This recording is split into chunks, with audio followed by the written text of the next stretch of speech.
સાત્વિક રેસિપીની video સિરીઝમાં આજે બનાવીશું એકદમ હેલ્ધી અને પચવામાં ખૂબ જ સરળ એવી જુવારના લોટની ઈડલી. જુવારના અગણિત ફાયદાઓ હોવા છતાં સમાજમાં એક છાપ પડી ગઈ છે કે જુવાર એ તો હળવું અનાજ કહેવાય. તો એ છાપના કારણે લોકોએ એને બાજુમાં કરી મૂકી અને પરિણામ એ આવ્યું કે લોકોએ ઘઉં અને મેંદાને ઘરમાં અને પેટમાં પધરાવી ચરબી, કોલેસ્ટ્રોલ, ડાયાબિટીસ અને મેદસ્વીતાને આમંત્રણ આપી દીધું. પરંતુ આજના સમયમાં સમજુ, સજાગ અને સદબુદ્ધિવાળા લોકોએ જુવારનો ઉપયોગ ચાલુ રાખ્યો છે અને સાચા અર્થમાં શારીરિક તંદુરસ્તી બનાવવાના માર્ગે એ બધા આગળ વધી રહ્યા છે.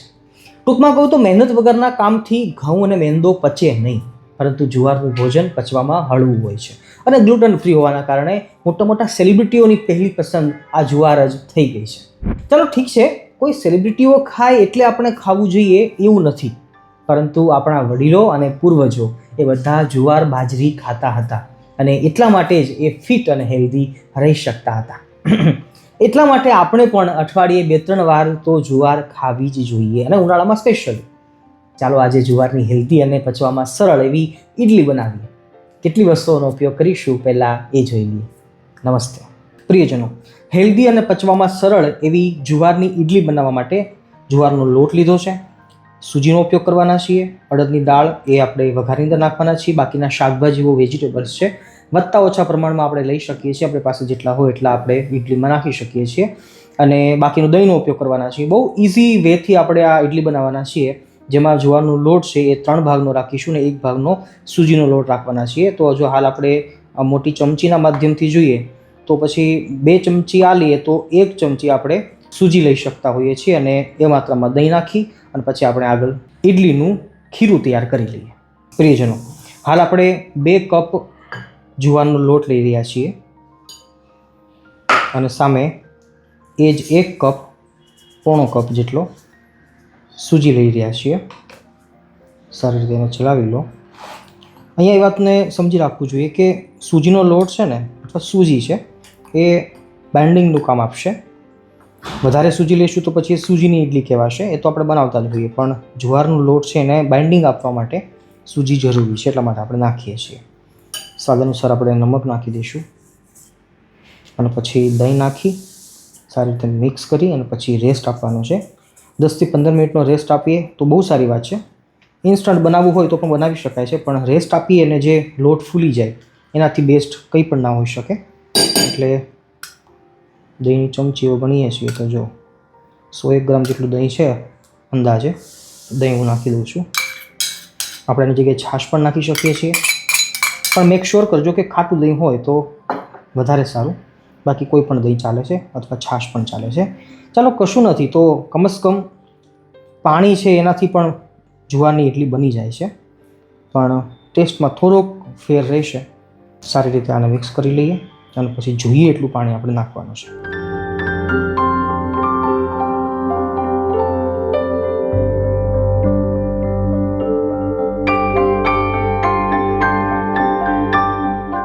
પ્રિયજનો, ખીરું આપણું તૈયાર છે. જો કન્સિસ્ટન્સી એટલી રાખી છે, પણ હજી 10 થી 15 મિનિટનો વચ્ચે રેસ્ટ મળશે એટલે ફૂલી જશે, કારણ કે સૂજી છે ને એને ફૂલવાનો સ્વભાવ છે અને પાણી પીવાનો સ્વભાવ છે, એટલે એ પ્રમાણે થોડું ઢીલું હશે તો પણ વાંધો નથી.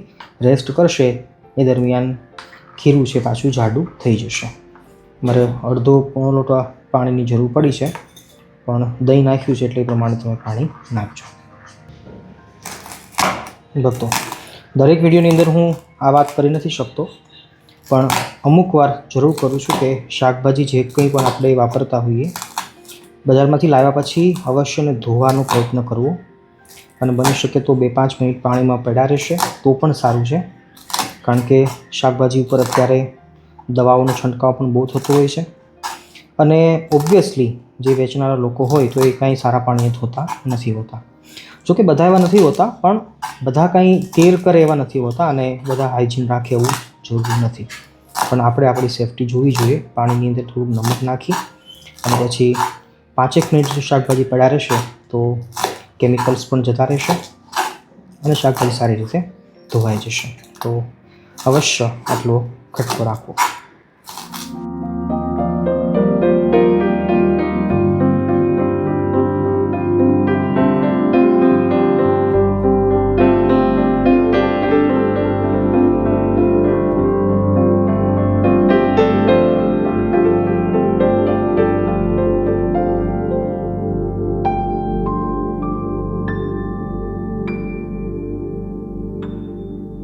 પ્રિયજનો, 15 મિનિટનો રેસ્ટ વચ્ચે લીધો અને શાકભાજી કટિંગ કર્યા ત્યાં સુધીમાં જોઈએ છીએ તો સરસ ખીરું છે એ ફૂલી ગયું છે અને કન્સિસ્ટન્સી પણ એકદમ માપની છે. છતાં ઢીલું લાગતું હોય થોડુંક તો પછી થોડીક સૂજી નાખી દેવી, કારણ કે જુવાર છે ને એને બહુ પાણી શોષવાની સ્વભાવ નથી, એટલે જ્યારે આપણે બાફવા માટે મૂકીશું તો વધારે ઢીલું હશે ને તો પછી એ આખીરમાં ફૂલશે નહીં. એટલે સૂજી છે એને બાઇન્ડિંગ કરવા માટે મદદ કરશે, એટલે થોડીક સૂજી નાખી દેવી. મારે તો કન્સિસ્ટન્સી બરાબર જ છે, તમે ખાલી જોઈ લેજો. ભક્તો, આપણું ખીરું કમ્પ્લીટ તૈયાર થઈ ગયું છે અને હવે આ સ્ટેજ ઉપર નમક થોડુંક ટેસ્ટમાં ચેક કરી, નમક ઓછું લાગતું હોય તો થોડુંક માપે મીડિયમ નાખી અને પછી શાકભાજી જે આપણી પાસે હોય આપણે એમને અંદર નાખી દઈશું. હજી 2 મિનિટનો એને રેસ્ટ આપીશું એટલે શાકભાજી પોતાનો ભેજ અને પાણી છોડશે. પહેલાં શિમલા મરચાં નાખીએ છીએ. શાકભાજી આપણે ઓછા વાતા કરી શકીએ, જે આપણને ગમતા હોય નાખી શકીએ. ટામેટાં છે, મેં ઓલમોસ્ટ બધા શાકભાજી વધારે લીધા છે પણ તમે તમારી રીતે જોઈ લેજો. ગાજર નાખું છું. આદુ અને મરચાં આપણે વઘારની અંદર નાખવાના છે.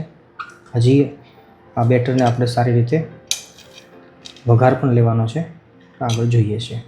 કોથમીર અને 1 મુઠ્ઠી વટાણા નાખું છું. વટાણા પણ સરસ લાગશે. સારી રીતે સ્ટર કરી લો. શાકભાજી પોતાનું ભેજ છોડી દેશે પછી આપણે કન્સિસ્ટન્સી માપી અને પછી આપણે એને સ્ટીમ કરવા માટે ચડાવીશું.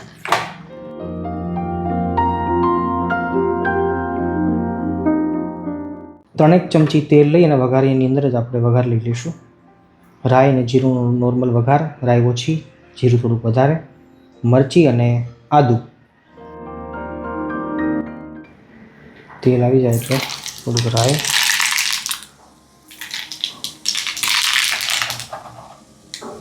જીરું,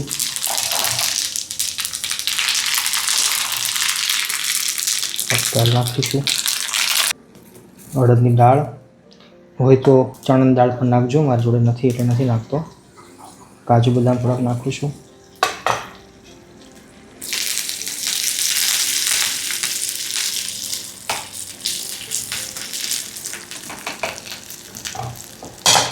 મરચાં અને આદુ.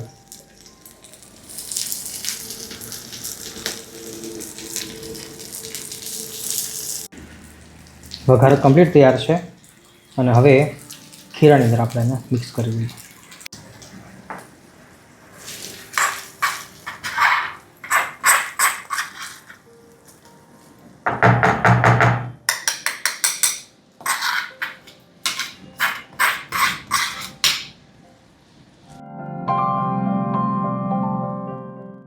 પ્રિયજનો, ઇડલીનું ખીરું કમ્પ્લીટ વઘાર લઈને તૈયાર છે. બસ હવે સ્ટીમ કરવા માટે મૂકીએ અને બાફી લઈએ નોર્મલ ઇડલીની જેમ. બસ એટલી જ વાર છે. પણ વચ્ચે એક મહત્ત્વની વાત કરવી છે. ઘણા લોકોને પ્રશ્ન હોય છે અને એ પોતાના પ્રશ્નો કોમેન્ટની અંદર લખતા હોય છે કે સ્વામી તમે સાધુ થઈને, સંન્યાસી થઈને ભજન ભક્તિ કરતાં શીખવાડતા નથી અને ભગવાનની વાતો કરતા નથી ને આ શું રસોઈ બધું કરવું જોઈએ. આવું તો ઘણા લોકો કરતા જ હોય છે ને. જો કે પ્રશ્નો એને સાચા હોય છે, પણ હું એમ માનું છું કે આપણી જે આ કાર્ય કરી રહ્યા છીએ એમની વિચારધારા સુધી એ લોકો પહોંચી નથી શક્યા અને એટલા માટે મારે આ કહેવું પડે છે. અમે બીજું કશું નથી કરતા, બસ સાત્વિકતાનો પ્રચાર ને પ્રસાર કરી રહ્યા છીએ, જે હાલના સમયમાં તાતી જરૂર છે. અને જો આની વાત આજે નહીં કરવામાં આવે અને સારા સજ્જનો દ્વારા આજે જો આનું પ્રતિપાદન નહીં કરવામાં આવે તો ધીમે ધીમે જેમ કળિયુગ વધશે, જેમ સમય જશે, જેમ યુગ પરિવર્તન થશે, એમ આપણા બાળકો છે એ રાજસ્વ તરફ અને તામસ્વ તરફ આગળ વધતા જશે. સત્વગુણ તો કોઈને ગમતો નથી ને, અને જો ગમતો હોય તો વધારે વાતાવરણ એવું હોવું જોઈએ, પણ આપણે આસપાસમાં જોઈએ છીએ તો ખબર પડે છે કે સત્વગુણનો નાશ થઈ રહ્યો છે. પહેરવાથી લઈ, ઓઢવાથી લઈ, બોલવાથી લઈ, ખાવાથી લઈ, પીવાથી લઈ દરેક વસ્તુની અંદર સાત્વિકતા ધીમે ધીમે ગુમ થતી જાય છે. અને આધ્યાત્મિક માર્ગને અનુસરેલા હોય એમને ખબર હોય કે સાત્વિકતા જો નહીં હોય તો ભગવાન સાથે જોઈન્ટ કેમ થશો. આધ્યાત્મિકતાનો પાયો જ સાત્વિકતા છે. તો જ્યાં સુધી ખાવામાં સાત્વિકતા નહીં આવે તો ત્યાં સુધી વ્યક્તિ કેવી રીતે સાત્વિક રહી શકશે. એટલે બહુ ઉપદેશની વાત નથી કરતો, પણ મૂળ વાત ઉપર પાછા આપણે આવીએ તો સાત્વિકતાની જરૂર છે અને હાલ આપણે એનો પ્રચાર પ્રસાર કરી રહ્યા છીએ. સૌથી મોટી સાત્વિકતા એ જ હોઈ શકે કે આપણું ખાણું પીણું છે સાત્વિક હોય. અને હાલના સમયની અંદર જોઈએ તો બહારની કોઈ પણ વસ્તુ હોય હોટેલ રેસ્ટોરન્ટની અંદર તો બધું તામસી હોય છે, રાજસી હોય છે. તો બસ અમે થાય એટલો પ્રયાસ કરીએ છીએ. મારી નાની બુદ્ધિ દ્વારા હું જેટલું સમજી શક્યો છું હાલની દુનિયાને, હાલના જગતને, કે જો સારા સજ્જન માણસો સારી વાતોનું પ્રતિપાદન નહીં કરે તો ખરાબ લોકો જે છે એ પોતાનું કામ કરી જ રહ્યા છે અને બહુ સારી રીતે કરી રહ્યા છે, બખૂબી કરી રહ્યા છે. આપણે કોઈને અટકાવી ન શકીએ પણ કમસે કમ સારા લોકો હોય એમને આપણે સારા માર્ગે વાળી શકીએ છીએ. તો બેશક અત્યારે જે કામ કરીએ છીએ આપણે હાલ, એ કદાચ અત્યારે નહીં સમજાય પણ હજી આગળના સમયમાં આ બધી વાત સમજાશે. આપણી આવતી ભાવિ પેઢી છે એમને આ વાત અવશ્ય સમજાશે. ભક્તો, ઇન્સ્ટન્ટ સોડા આપણે નાખી રહ્યા છીએ, મીન્સ કે ઈનો. અને ફોડવા માટે લીંબુનો રસ લઉં છું, બધી ચમચી, તો બધું નાખી દો. અડધું લીંબુ મેં વાપર્યું છે. સારી રીતે ચલાવી લો.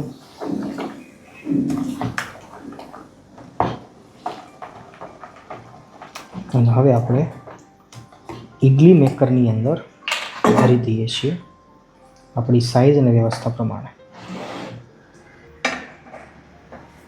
અમે તેલ નથી અપ્લાય કરતા, તમે ચોપડતા હોય તો જોઈ લેજો.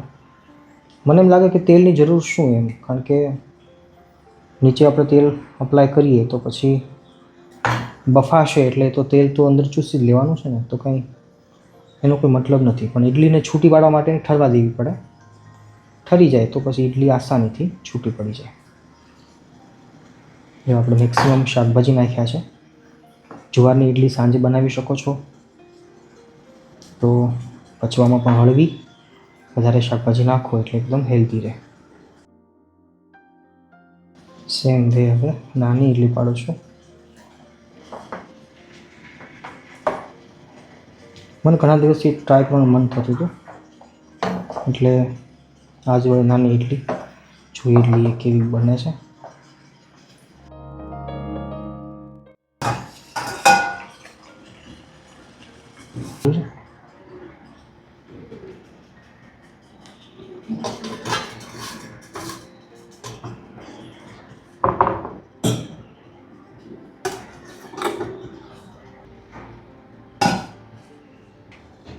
ભક્તો, 12 મિનિટ સુધી આપણે રાખ્યું છે અને જોઈએ છીએ તો હવે ઇડલી પાકી જ ગઈ હશે, કારણ કે ઇડલીને પાકતા 12 મિનિટનો ટાઈમ લાગતો હોય છે. હવે ઇઝીલી જોવું હોય તો, ચેક કરવું હોય તો કરી શકીએ છીએ. જો બગડતું નથી બરાબર, એટલે પાકી ગઈ છે. આસ્તે આસ્તે કાઢી લઈએ. દાજતાની બરાબર. અને હા, અહીંયા એ વાતનું ધ્યાન રાખવાનું કે ઇડલીને અને ઢોકળાને ઠરવા દેવાના, ઠંડા થવા દેવાના, પછી જ કાઢવાનું. એ પહેલાં કાઢીએ તો વિખાઈ જશે. ઠંડા થઈ જાય એકદમ, પછી જ એને મોલ્ડમાંથી બહાર કાઢી શકાય.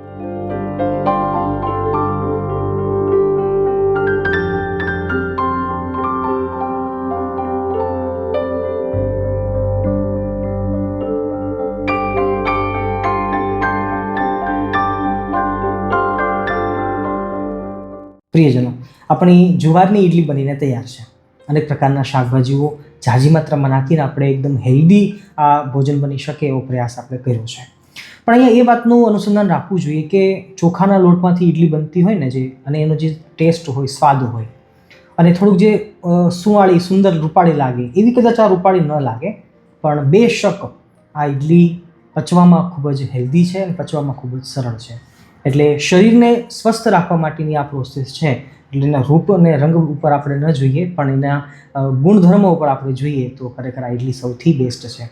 તો અઠવાડિયામાં એકાદ વાર બનાવતા રહેજો. જુવાર, બાજરો ઇત્યાદિ જે આપણા જૂના ધાન છે તો એમને પણ રોજિંદા જીવનની અંદર ખાવાનો પ્રયત્ન કરજો તો પરિવાર હેલ્ધી રહેશે અને ખુશ રહેશે. તો મળીએ છીએ ફરીવાર નવી એક રેસીપી સાથે. ત્યાં સુધી સૌને ભાવથી જય શ્રી કૃષ્ણ.